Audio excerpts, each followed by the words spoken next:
The sound of the river, flowing silently under the moonlight, was a sound that had come to haunt A Fong in her dreams. A single beam of silver light illuminated her face as she sat by the riverbank, her thoughts far away, drifting like the water before her. In this moment, she was no longer the young woman she had once been in the peaceful court of her homeland. She had been torn from her life, thrust into the storm of political intrigue and unrelenting ambition that defined the Qin Dynasty.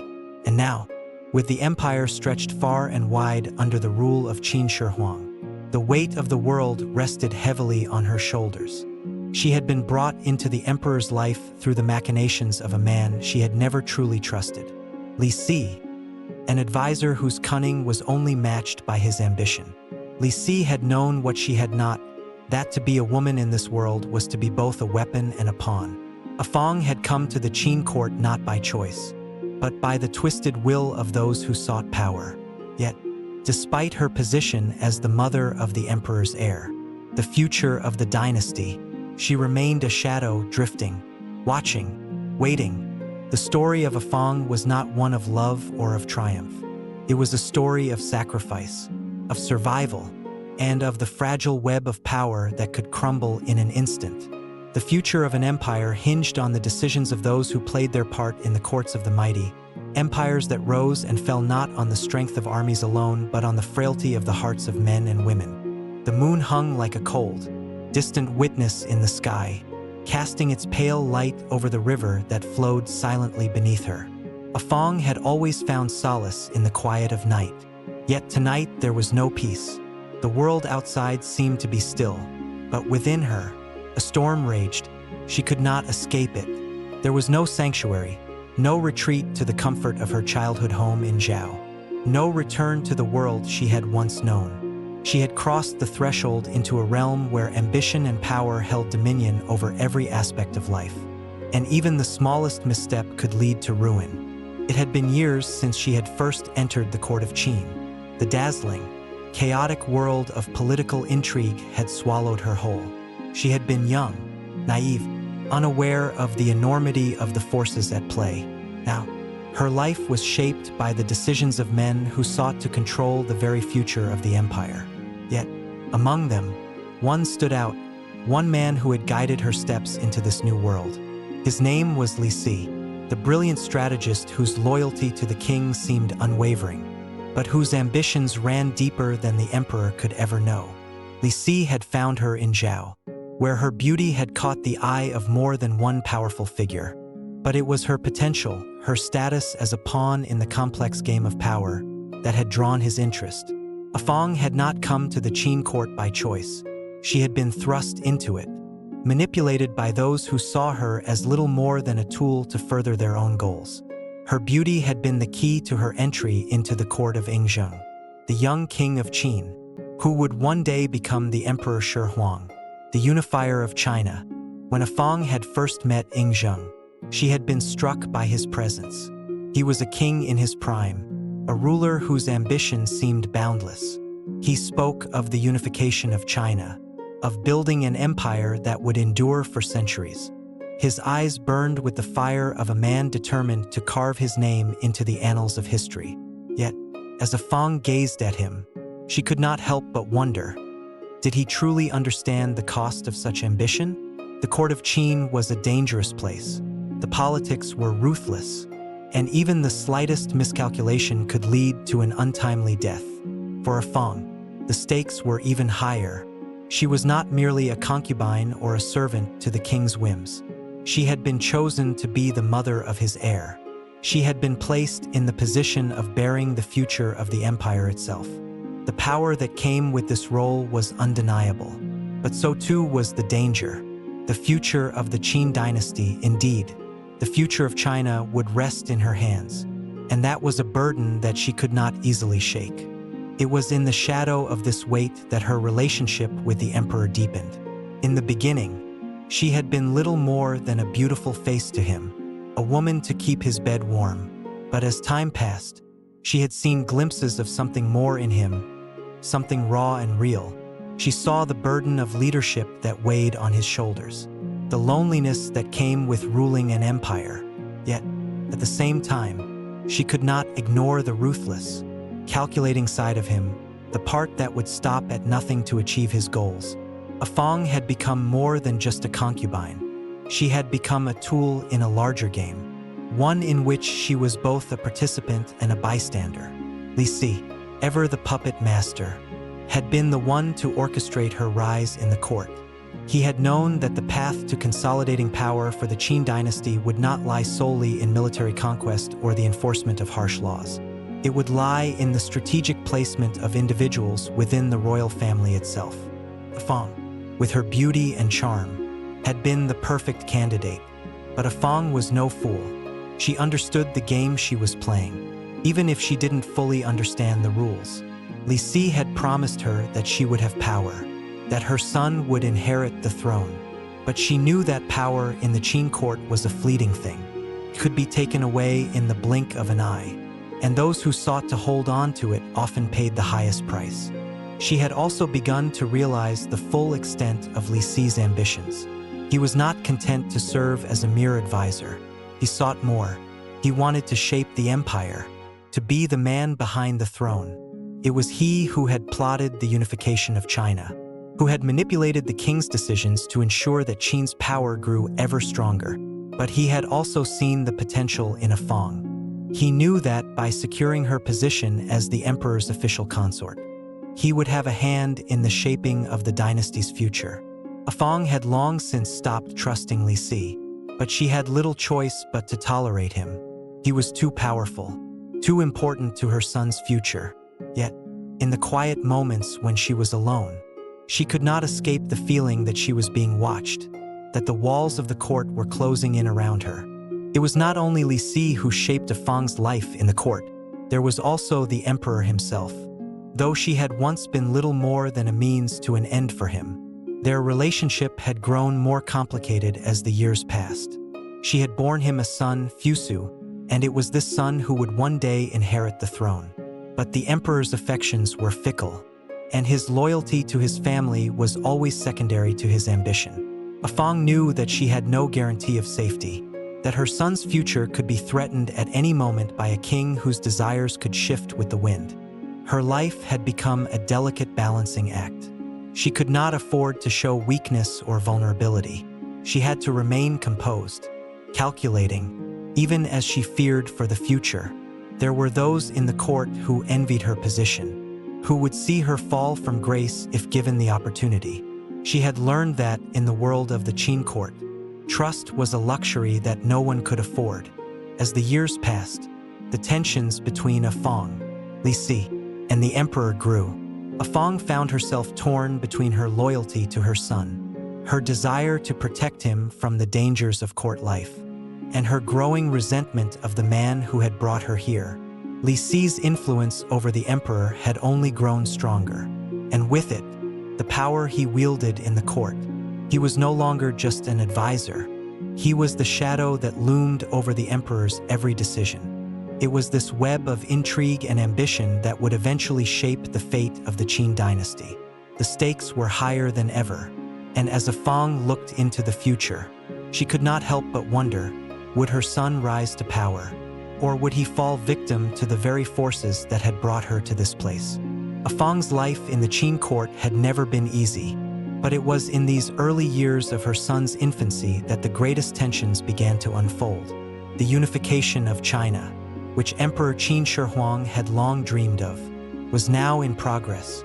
The borders of the empire were expanding, the military campaigns pressing forward as the territories fell under the sway of Qin's iron-fisted rule. But while the empire was growing stronger with each victory, the court of Qin was growing increasingly divided. The emperor was consumed by his vision, while those around him fought their own battles for power. A Fong had found herself in the eye of this storm, a woman who had been thrust into the politics of the empire not by choice, but by necessity. As the mother of the emperor's heir, she had no choice but to navigate the perilous waters of court politics, for the fate of her son and her own survival depended on it. It was during this period that A Fong began to realize just how dangerous her position was.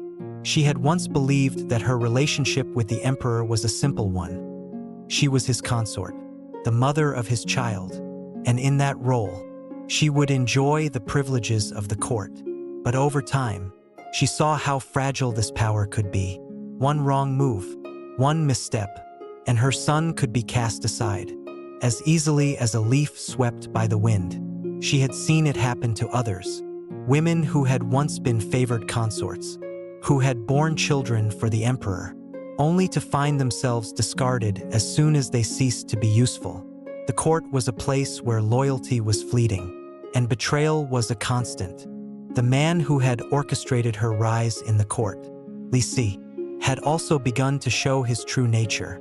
A Fong had always known that he was ambitious, but she had not fully understood the depths of his ambition until now. Li Si was not content with simply being the emperor's advisor. He wanted more. He wanted to control the very direction of the empire. He sought to place his own influence over the future emperor, Fusu, shaping him into a tool that could be manipulated to his own advantage. And, in a way, A Fong had become a pawn in this game. In the early days of Fusu's childhood, A Fong had done everything in her power to protect her son from the dangers of the court.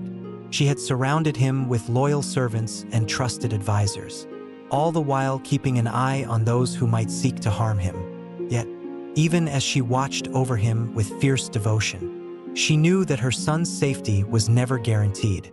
Qin Shi Huang, despite his love for his son, was a ruler whose ambitions came first. And Li Si, ever the schemer, was a man who would stop at nothing to secure his own position. The most dangerous aspect of court life was the constant shifting of alliances. The emperor had been building his empire for years, but now the question arose, who would inherit it? Fusu was the emperor's son, and as such, he was the natural heir to the throne. But there were those in the court who whispered that the emperor might change his mind, that he might choose another successor, a more loyal or capable man, someone who would serve the emperor's interests more effectively. And at the center of this intrigue was Li Si, whose influence over the emperor had grown immeasurably over the years. Li Si had always been a master of manipulation. His ability to sway the emperor's decisions, to bend the will of the court to his favor, was unparalleled. Yet, it was not just his political savvy that made him dangerous. It was his ability to read people, to understand their weaknesses, and to exploit them. A Fong had learned this lesson all too well. She had come to see that, despite her position as the mother of the heir, her life was not secure. If Li Si decided to turn against her, if he saw her as an obstacle to his plans, he would not hesitate to remove her from the court. The stakes were high, and A Fong could feel the weight of them pressing down on her every day. But A Fong was not without her own cunning. She had grown wise in the ways of the court, learning from the whispers in the halls, the subtle exchanges of glances, the coded words that passed between advisors and courtiers. She knew that the game of power was not one that could be won through brute strength or by following the rules of honor. It was a game of survival, of outmaneuvering those who sought to control you. And in this game, A Fong would need to play her cards carefully. Her relationship with the emperor had always been complex, but it was now that she truly began to understand the depths of his mind. Qin Shi Huang was a man whose ambition eclipsed all other considerations. He dreamed of unifying China, of creating an empire that would last for millennia. But his vision was not without its dark side. In his pursuit of power, he had made enemies, and he had sacrificed countless lives. A Fong had once believed that her son's future was secure in his hands, but now she began to see the cracks in the foundation of the Qin Dynasty. The emperor was becoming more and more obsessed with his vision of immortality, with the idea of transcending death. He was pouring all his efforts into the construction of his tomb, a monumental project that would secure his place in history. But A Fong feared that in his quest for eternal glory, he might sacrifice his own son, and the dynasty along with it. Her fears were not unfounded. There were those in the court who had begun to whisper about Fusu's future. They questioned whether the emperor's son was fit to rule, whether he possessed the strength and wisdom to lead the empire. Li Si, ever the opportunist, had begun to influence the emperor's thinking on this matter. He spoke of Fusu's shortcomings, of his youth and inexperience, and suggested that perhaps another candidate would be better suited to the throne. It was a dangerous game, one that threatened to tear apart the delicate balance of power within the Qin court. But A Fong was not about to let her son fall victim to these machinations.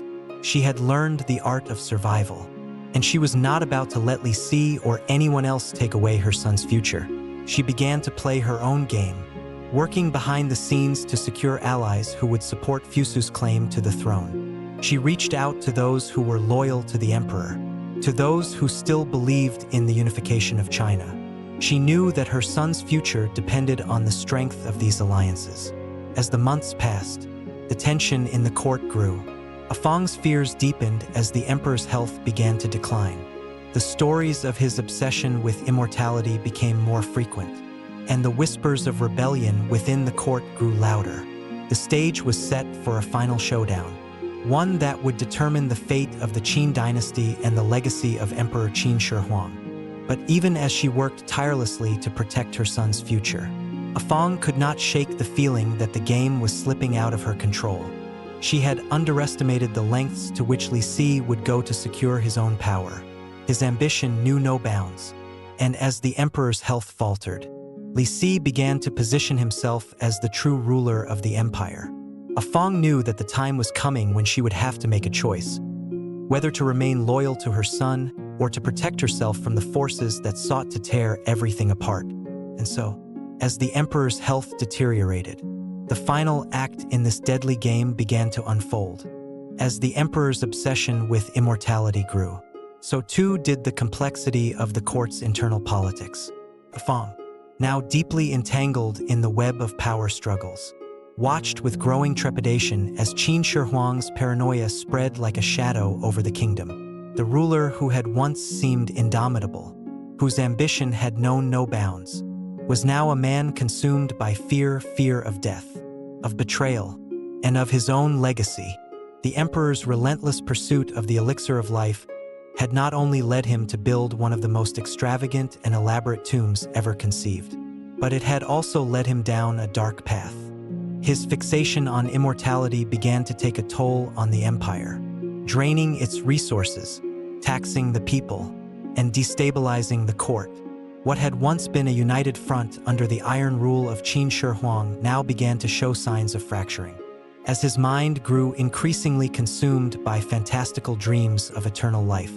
A Fong, for all her cunning and strength, could not ignore the disintegration of the court around her.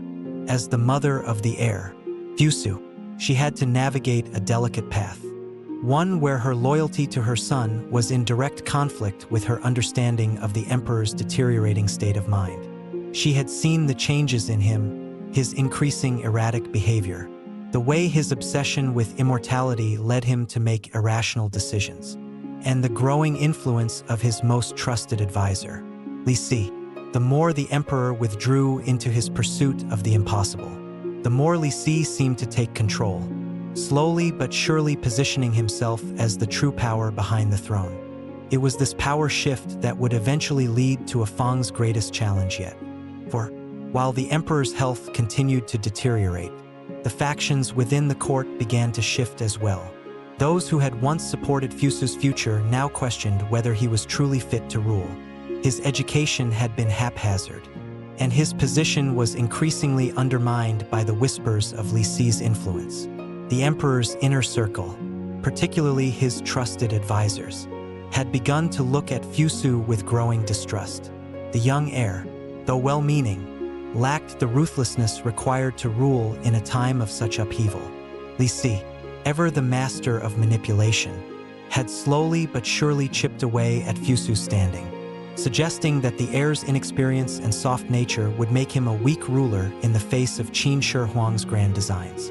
Slowly, the idea began to take root that a different successor might be required, one who could embody the unyielding will of the emperor and continue his work of unification. In this scheme, Li Si saw a future for himself not as a mere advisor, but as a power broker in a world where the emperor's health was rapidly declining. and his son's ability to lead was being questioned. Yet, even as the threat of Li Si's machinations loomed ever larger, A Fong found herself struggling to hold onto her own sense of identity. She had once believed that her role in the court was secure, that her position as the mother of the heir would grant her enough power to protect her son. But now, as the emperor's obsession with immortality took precedence over all else, A Fong realized just how fragile her situation truly was. She was no longer just a consort or a mother. She was a player in a deadly game where the stakes were nothing less than the future of the empire itself. The whispers of the court, which had once praised Fusu's lineage, began to change. There were talks of other heirs, other potential leaders, men who might serve the emperor's interests better, who might be more willing to follow the hardline policies that Qin Shi Huang had envisioned. The emperor's obsession with the elixir of life and his refusal to accept the limits of mortality made him increasingly vulnerable to manipulation by those around him. As A Fong had feared, Li Si was no longer just an advisor. He was becoming the architect of a new future for the Qin Dynasty, one in which Fusu would have little place.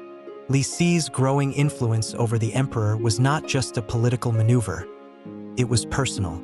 The advisor had gained the emperor's trust over the years. But A Fong knew that his loyalty was not to the dynasty, nor to the emperor, but to himself. Li Si was a man who understood the value of power and who would stop at nothing to consolidate it. He saw Fusu's lack of ambition as a weakness, something that could be exploited. And so, he began to plot not just for the emperor's favor, but for the future of the empire itself. A Fong, ever perceptive, realized that she had to act quickly if she was to secure a future for her son. She began to build her own alliances within the court, reaching out to the few remaining men who were still loyal to the legacy of Qin Shi Huang's vision. But the emperor's mental state was deteriorating, and with each passing day, the hope of preserving a stable succession grew more distant. The emperor, once a man of clarity and purpose, was now a shadow of his former self, driven by dreams of immortality and the impossible hope of escaping death. It was during this time that A Fong discovered the extent of Li Si's betrayal. While she had always known that his ambitions were great, she had never fully understood how far he was willing to go to achieve them. She had trusted him once, believing that his support for her son's future was genuine. But as she pieced together the fragments of conversation, the cryptic letters, and the rumors that floated through the court, she realized that Li Si had long since decided that Fusu was a liability. To him, Fusu represented everything that was weak about the Qin dynasty, youthful idealism without the hardened pragmatism that he believed was necessary to continue the emperor's work. Li Si's ambitions were not limited to replacing Fusu with a stronger, more compliant ruler. He sought to change the entire structure of the empire, positioning himself as the man who would define the future of Qin. In his mind, the emperor had become obsolete. The real power, he believed, lay in the hands of those who could control the future of the dynasty. And that meant securing the throne for someone who would be more malleable than Fusu, someone who could fulfill the ambitions of those behind the scenes. A Fong, now realizing that her son's future was in jeopardy, began to make her own plans. She could no longer trust Li Si or anyone in the court. The path forward would not be simple, and she knew that her own survival depended on her ability to outwit the men who had begun to play for the highest stakes. As the emperor's health continued to decline, the world around A Fong began to shift. There was a new power dynamic emerging, one that would see the Qin dynasty either solidify its place in history or fall into chaos. The questions surrounding Fusu's future grew more urgent with each passing day. As A Fong fought to protect her son, she knew that the future of the empire and her own place within it depended on the choices she would soon have to make. And in the court of Qin, where betrayal was always just a whisper away, even the smallest miscalculation could change the course of history. As Qin Shi Huang's health began to deteriorate irreparably, the court became a hive of whispers and calculated maneuvers. The emperor, once a symbol of unyielding power and vision, now seemed a mere shell of the man who had once unified China through his military conquests and architectural feats. The endless pursuit of immortality, the search for the elixir of life, had consumed him to the point of madness, and the empire he had built began to feel the strain of this internal collapse. For A Fong, the stakes had never been higher. She had spent years building alliances, watching the political landscape shift, and maneuvering to protect her son. She was the mother of the heir to the throne, Fusu, the emperor's eldest son, but this fact seemed to offer her no safety as long as the emperor's court remained in turmoil. In the face of her son's future being so precariously threatened by the ambition of Li Si and other court factions, she could feel her world unraveling around her. Li Si's ambition had grown more transparent with each passing day. His power was no longer confined to the shadows. He was openly working to undermine Fusu's position. His manipulations of the emperor had led to Fusu's increasing isolation from the emperor's inner circle. The young prince, despite his natural virtues, was now seen as weak, indecisive, a shadow of the ruthless emperor who had once united China. Fusu had been raised in the shadow of greatness, but that greatness came at a price. His temperament was that of a scholar, not a warrior, of a dreamer, not a ruler. A Fong's heart ached as she watched her son, who had once been full of promise, falter under the pressure of a court that cared nothing for his potential and everything for power. Li Si had begun to openly position himself as the advisor to the next ruler, and there were rumors circulating that the emperor, nearing death, was considering an alternative heir to Fusu, someone who could carry on his vision more effectively. The emperor's deteriorating health had opened a rift between father and son, one that no words or gestures could heal. But A Fong was not one to sit idly by while her son's future hung in the balance. She was determined to protect him at all costs, even if it meant opposing the very men who had once been her allies. She began to rally her own supporters in the court, those few loyalists who still believed in Fusu's ability to rule. She knew it was a delicate game. Even a single misstep would lead to disaster. However, the treachery that lay in the heart of the court proved too great for A Fong to overcome on her own. She had underestimated Li Si's cunning. The advisor, always a step ahead, had already begun to orchestrate Fusu's downfall. He made use of every tactic at his disposal, spreading rumors, sabotaging Fusu's reputation, and, most dangerously of all, influencing the emperor's fragile mind. It was Li Si who fed the emperor's doubts about his son, suggesting that Fusu was incapable of carrying on the unification project. It was Li Si who encouraged the emperor to look elsewhere for a suitable successor, and it was Li Si who slowly, inexorably, sealed Fusu's fate. A Fong could see the writing on the wall. Her son, once the shining hope of the Qin Dynasty, was about to be cast aside, but she was unwilling to give up. She had raised him to be strong, to be the ruler of the empire. She would not let him fail now. With her back against the wall, she took drastic action. She reached out to the emperor's closest advisors, some of whom had long been loyal to her. A Fong pleaded with them to speak out on Fusu's behalf, to argue for his suitability to rule, to emphasize his virtues, but it was too late. Li Si had already built his coalition within the court, and the emperor, broken in body and mind, had become a puppet in the hands of those who sought only to preserve their own power. In one final, desperate bid to protect her son, A Fong attempted to confront the emperor directly. She entered his chambers one night, as he lay ill, weakened by years of overwork and his search for immortality. The emperor, who had once ruled with iron will, now appeared frail and lost. A Fong stood before him, her heart heavy with the weight of what was to come. She implored him to name Fusu as his successor, to trust in his son's ability to rule. But the emperor, though his eyes still flickered with the fire of a man who had once dreamed of immortality, was too far gone. He had become consumed by his delusions. Qin Shi Huang's mind, clouded by obsession, could no longer recognize the greatness of his son. The emperor's response was cold, dismissive. He barely recognized his wife as she stood before him, her voice trembling with the force of her argument. "He is not fit," the emperor muttered, his voice hoarse. The empire needs strength, not weakness. The world is changing, and you cannot see it. And with those words, the emperor sealed his son's fate. In the days that followed, word spread that Fusu had been dismissed as the emperor's heir. The court rallied behind Li Si, who had made it clear that the future of the Qin dynasty lay not in Fusu's hands, but in the hands of a more capable ruler, one who could embody the strength and will that the emperor had once embodied. The final act was set in motion. Fusu, heartbroken and betrayed, was sent away. His life, once so full of promise, had been shattered by the very men who had sworn to protect the empire.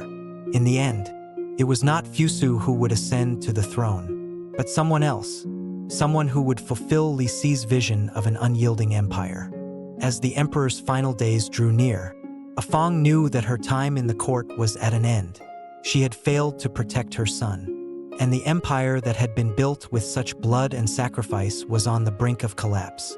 The last remnants of Qin Shi Huang's vision crumbled as the emperor passed away, leaving a void in the leadership of the empire. But the death of Qin Shi Huang did not mark the end of the dynasty. Instead, it marked the beginning of a new chapter, one that would see the downfall of the Qin dynasty and the rise of a new world order. With the emperor's death, the empire was plunged into chaos. The once unified territories began to fracture, and the very structure that had held the empire together began to unravel. Li Si, though he had successfully manipulated the emperor's final days, would soon find himself in a struggle for power. The forces that had once supported Qin Shi Huang's vision were now fragmented. Factions formed, each with their own vision of the future, and the empire began to collapse under the weight of its internal strife. A Fong, now a woman without a kingdom, was left to watch as the world she had once known crumbled.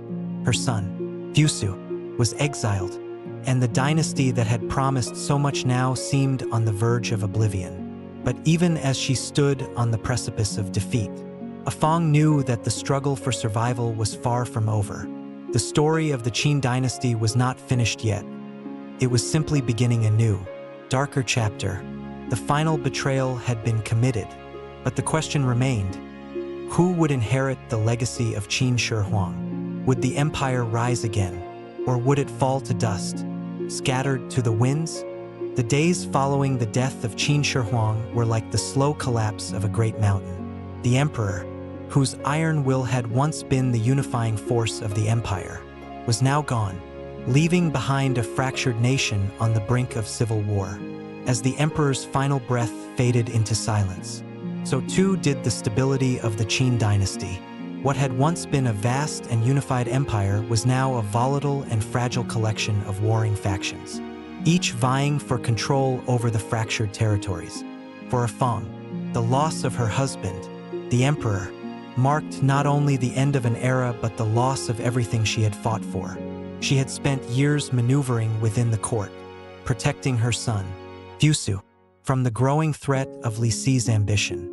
Now, with the emperor dead and Fusu exiled, she found herself not as the mother of the next emperor, but as a woman who had lost both her son and her place in the world. In the immediate aftermath of Qin Shi Huang's death, the political vacuum left by the emperor's passing was immediately filled by chaos. Li Si, who had long been the power behind the throne, now found himself facing an uncertain future. His manipulations had seen him rise to the pinnacle of power. But in the absence of the emperor, Li Si discovered that no amount of political maneuvering could save him from the factions that were now turning on each other. For all his cunning, Li Si was ultimately a man with no allies beyond his own ambitions. The death of the emperor opened a door to a new world, one where the factions that had once supported Qin Shi Huang's dream of unification now turned on each other. The power struggles between the ministers, generals, and former supporters of the emperor would tear the empire apart. As A Fong watched this unraveling from the sidelines, she knew that her son's fate was far from sealed. Fusu, once seen as a weak and ineffective heir, now had the potential to rise from the ashes of his exile and take back his birthright. But this would not be an easy task.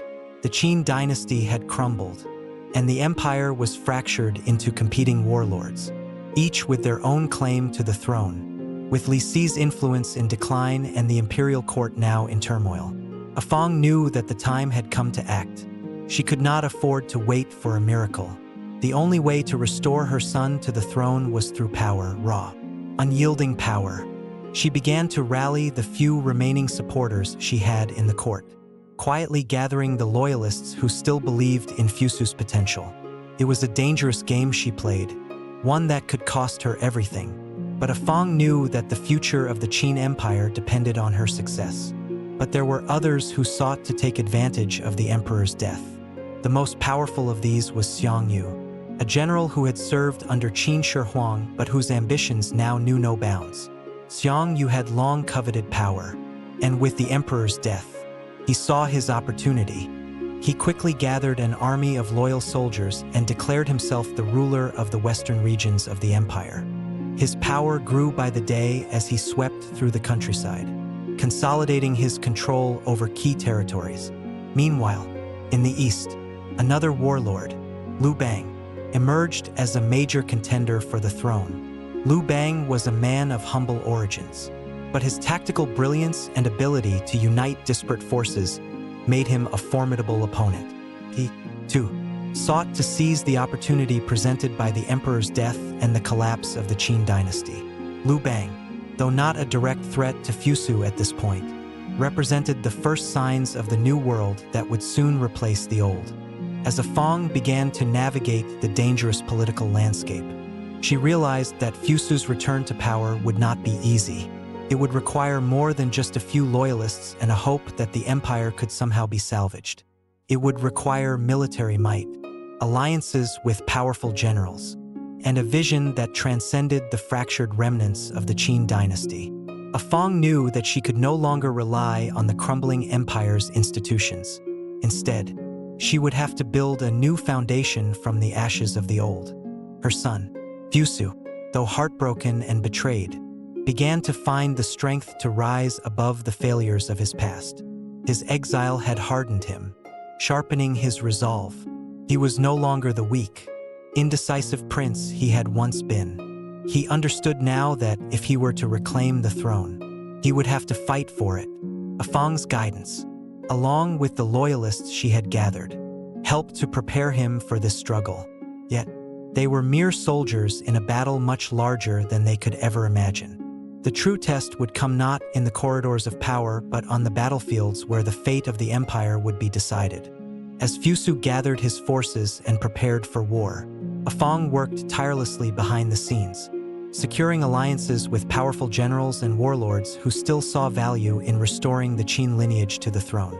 She knew that the warlords of Xiang and Liu Bang were the greatest threats to Fusu's future, and she sought to weaken them by sowing division within their ranks. She used every tool at her disposal: diplomacy, intelligence, and even deception. She knew that, in a time of civil war, there were no rules, only the ruthless pursuit of power. The final clash came as Fusu's forces, bolstered by loyalists and fresh alliances, marched toward the heart of the empire. Xiang, ever the formidable general, had established a stronghold in the west, while Liu Bang controlled the eastern regions.